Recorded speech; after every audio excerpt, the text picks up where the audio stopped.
Hello YouTube, this is a Walther P22 and a Ruger SR22.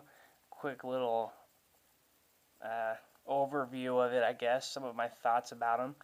I know a lot of people have done this already and have been pretty well at it, but I just wanted to add a few thoughts of my own on it, and we'll take it out and shoot it as well, so hang tight, we'll do a little bit of that. First off, right off the top of my head, out of these two guns, I do like this one better.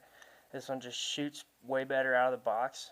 For some reason, it just is built better. They're very similar in design, but I think the Ruger, even like since it is a newer gun, it still takes the cake on how well it shoots. This one I paid, was it $350? Yeah, it was like $350 brand new, and this one was $300 flat. I know it does vary which way you go or where you go and pick them up, and state by state and all that, and what the FFL dealer has for transfer fees for transferring them and all that, or if they have them on hand. What I like about this one a lot is the decocker. You can have one in the chamber if you want. You hit the decocker, it won't set off the round on the inside. The gun is unloaded, of course, always. It's kind of hard to do this one-handed. Obviously, it's unloaded. But yeah, so if you have it on fire and you have one in the chamber there, you can rack her in and then hit the decocker, and then you're set. Won't do anything. Alright, it deactivates the trigger, which is kind of interesting to me. But this one doesn't have it. This one will keep the hammer back. You actually have to put pressure on the hammer as well as the trigger and let it go back gently when the safe's on.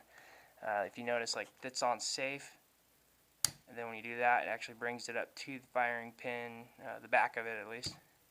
You hit safe, it does a little block on it. Between the two of these, I do have fairly large hands. This one fits better in my hand. It just has the just more comfort to it. It is slightly bigger. Trigger's broke on that when it's on safe, and then when you activate it, it activates the trigger. So safety breaks the trigger down, and then when you have the mag out, it does the same thing. Ambidextrous, mag release on it, as well as the Walther, which is kind of unusually placed. It's like that paddle. Let's see here. You hit it with your thumb or your finger. Bring that out. But yeah, they're both unloaded. But yeah, this one's actually a pretty good favorite along a lot of new shooters that I take out. Really enjoy shooting this thing. I think it's just more of a novelty item. I don't know. A lot of people recognize the design of this thing. It's pretty aggressive. I do like it a lot. But this is they'll love shooting this one. This one as well, but for some reason they just like the Walther a little bit better. Yeah, let's see.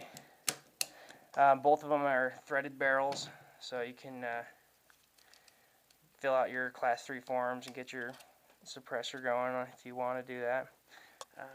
That one as well. Takedown's very easy on both of them. However, this one is a little bit harder to put back together due to the guide rod spring is just really long, so you kind of have to shove it in there when you put the slide back on. I could demonstrate that in a little bit. It's going to be really hard to do one-handed, but let's go take them out and shoot them and see how they do on accuracy. I recently went through shoulder surgery, so I will be shooting this with my weak hand, my left hand. My right hand is still in the process of healing from the surgery. So we'll see how these things do, and we'll wrap it up. Been having some problems with the guns with their first few rounds. We'll see what happens here.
Alright, so after all that, fun shooting? Yeah, I guess so. It wouldn't eat what I was feeding it that well. The first 2 rounds usually were bust.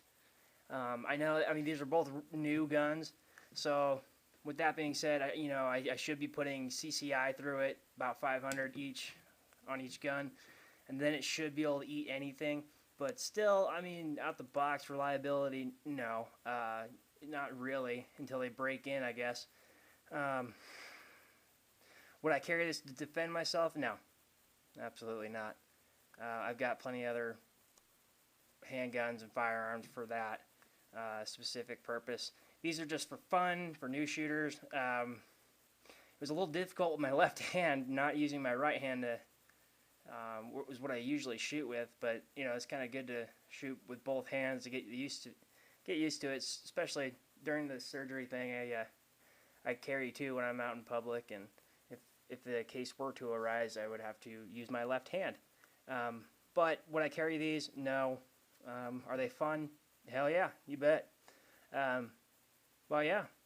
So those are my thoughts on these things. I love them both. They're both really fun, cool guns, and everyone who shoots them has a blast too.